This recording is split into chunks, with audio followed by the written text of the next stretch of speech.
Entendre la voix de Dieu, connaître sa volonté, est le privilège de chaque enfant de Dieu. De même que nous voyons de façon évidente qu'il est indispensable d'entendre sur le plan naturel, nous devons également reconnaître qu'il y a une même nécessité sur le plan spirituel. Si quelqu'un nous parle, nous savons ce qui nous a été dit. Il doit en être de même quant à lui spirituel.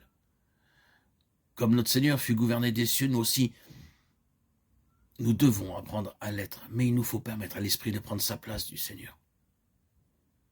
Nous devons éprouver un très grand besoin d'être conduits par lui et aspirer de tout notre cœur à apprendre une telle leçon, reconnaissant qu'elle est une nécessité fondamentale pour notre marche et notre utilité dans le dessein de Dieu.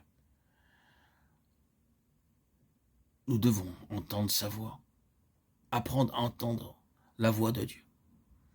La dépendance à l'Esprit, quand l'Esprit est Seigneur, cela signifie que notre intelligence comme notre volonté dépendent du Saint-Esprit et ne fonctionnent donc plus de façon indépendante, ces facultés étant désormais collaboratrices de notre esprit. La voix de l'Esprit de Dieu, qui est la voix de la vie, se fait entendre dans des vases entièrement consacrés. Dans de tels vases, la voix de nos intérêts, de nos préservations, celle de notre raison, n'a plus cours, parce que nous consultons la voix du Seigneur. Dans de tels vases, la volonté est constamment tournée vers celle de Dieu. C'est la marque de la maturité.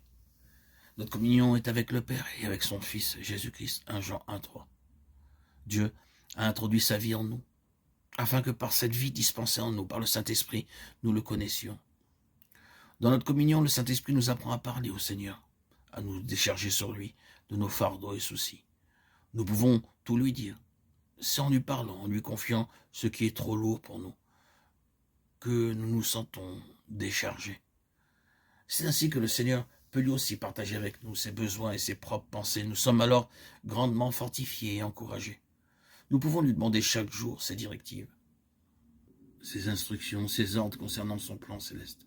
C'est ainsi qu'il nous introduit progressivement dans tous les détails de ce plan et que nous devenons de réels collaborateurs avec lui. Nous devons nous identifier dans sa mort et sa résurrection. C'est là ce que doit être notre expérience de chaque jour. Nous ne pouvons marcher et être conduits par lui et parvenir au trône qu'à moins de nous approprier jour après jour la puissance de sa mort quant à notre vie propre qui a été crucifiée, et par la même foi la puissance de sa résurrection par laquelle nous avons reçu la vie éternelle, qui est celle de la nouvelle création. Ce n'est que par le don joyeux au Seigneur de tout notre être et animé de cet ardent désir de vivre pour lui et par lui que nous renions notre nature déchue et qu'en retour la vie du cep circule librement dans le sarment. Nos yeux intérieurs doivent être constamment dirigés vers le Seigneur en qui nous avons la vie et nous devons déclarer par la même foi plus de place pour l'homme naturel, mais uniquement pour Christ. Il est mort pour tous afin que ceux qui vivent ne vivent plus pour eux-mêmes, mais pour celui qui est mort et ressuscité pour eux. 2 Corinthiens 5,15. Sachant que notre vieil homme a été crucifié avec lui. Romains 6,6. Si nous voulons marcher avec Christ, être son plein héritage et parvenir au trône, nous ne pouvons à la fois vivre pour nous-mêmes et pour Christ. Non, nous avons à faire le choix.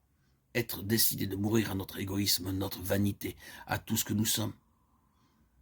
Israël échoua et ne parvint pas dans l'héritage, parce qu'ils refusèrent à Dieu le droit d'être leur tout. Beaucoup de croyants aujourd'hui sont dans l'illusion quant aux promesses de Dieu. Je crois que lorsqu'ils le réaliseront, il sera trop tard. Christ aura enlevé ceux qui auront été fidèles. Le secret pour vaincre passe par le don joyeux et total de nous-mêmes au Seigneur. Ce n'est qu'alors que nous sommes en mesure de mourir à nos ambitions, à nos propres intentions, aux flatteries et aux critiques de ce monde. Ce n'est qu'ainsi que notre moi connaît la mort et que nous expérimentons progressivement la plénitude que nous avons en Christ, notre vie. Que le Seigneur soit notre tout et nous vaincrons.